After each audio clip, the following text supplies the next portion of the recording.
Սասնա ծռեր, դհատոր, ապատում, Մհեր և Դավիթ,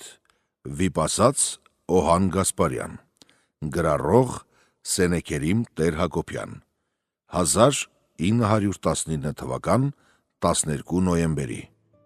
Էջմիածին։ Մեծ Մհեր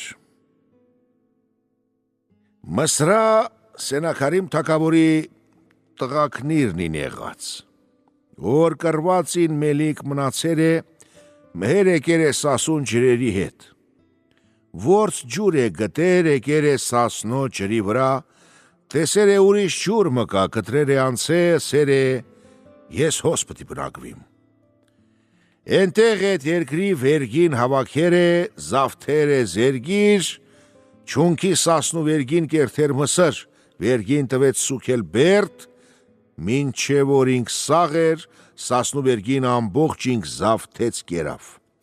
Որ Մհեր մեռավ, Մսրամելիք լսեց, եկավ կռիվ ենեց, բռնեց,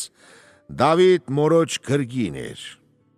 Մսրամելիք եկավ բռնեց, եսիր տարավыз Դավիթ, մայր մնաց նստուկ իր տեղ։